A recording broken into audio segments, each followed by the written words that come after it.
Hi, welcome everyone. So my name is Tessa Allen and I'm a reporter with EETV, and today I am with Ashlyn Powers, Miss Auburn University. So we're really excited to have you today. How are you? I'm good. How are you? Thank you so much for having I'm me. good. So I just want to start off. So you're doing concoursing this week and campaigning. What are you doing? What is this about? Yeah, so as Miss Auburn University, I have a platform. And with that platform, I get to have a community service initiative, and my focus is supporting adults with disabilities. So my CSI is called Be the Power, Empowering Adults with Disabilities. This week is going to focus on awareness and talking about disability etiquette and getting our students plugged in volunteer opportunities throughout the city of Auburn. That's amazing. So how did you start off with this, you wanting to do this initiative? What's your story? So it started with my best friend. So my Aunt Johnette was born with intellectual disabilities, but unfortunately, she lives in an area with no programs to support her. I saw that where I lived, there were numerous programs, and because she lived 6 hours away from me, I really wanted opportunities like the Exceptional Foundation for her. The Exceptional Foundation is an example of a day program for adults with disabilities.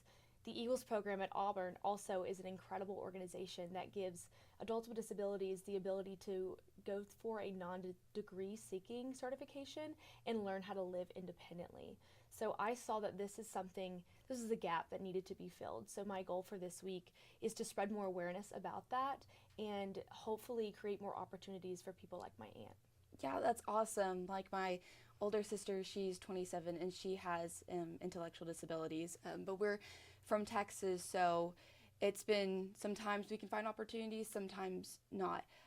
So how can students here get involved? Because I know back at home it was kind of a push to, find ways for my sister to get involved in the community and be able to do stuff. So how can students find those opportunities? Yeah, so in the last day of my concoursing week, I will be having a big board with different QR codes of ways to sign up for different programs. So, for example, have had the opportunity of volunteering with Auburn's Eagles program, and we always need more wings volunteers. So, whether that is just being a social wing and hanging out with an Eagles student, going to the grocery store, working out with them, or even attending class with them.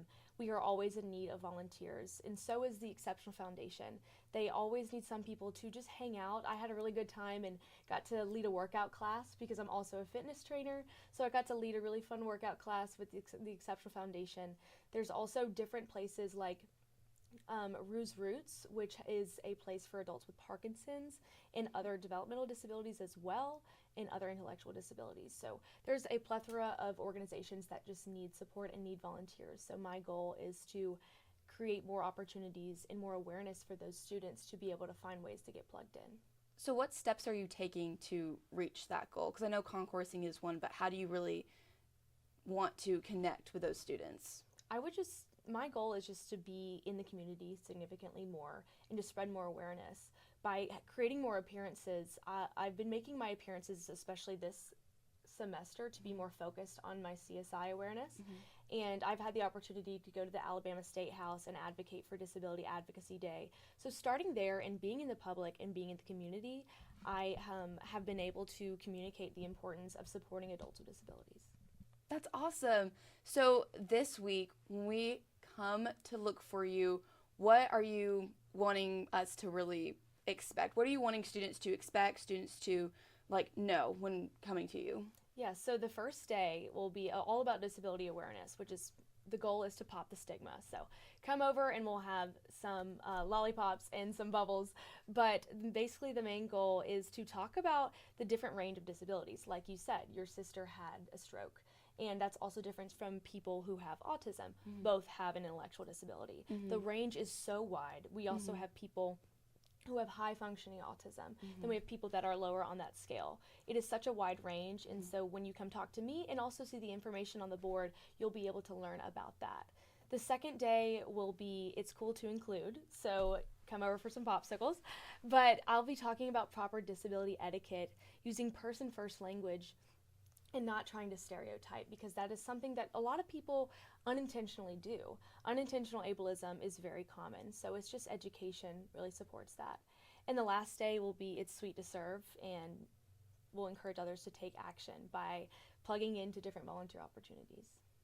That's amazing. So when do you hope to see a shift in, or how do you hope to see a shift in this whole process? I like to see a change in the numbers of volunteers. There are a shortage of volunteers for the Exceptional Foundation, as well as we also need more people plugged in for Best Buddies.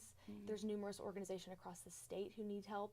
Tim Tebow's Night to Shine also needs more volunteers every single year. So I want to see an increase in those numbers. That's amazing. Well, Ashlyn, this was so nice talking to you. I think what you're doing is absolutely amazing as someone where it hits close to home. And so I really hope that students really get involved and go up to you and really try to get involved in this program and do the best to serve. So thank you so much for being here with us. Thank you so much. I'm so excited. It's going to be a great week. That's going to be awesome. Thank you. Thank you.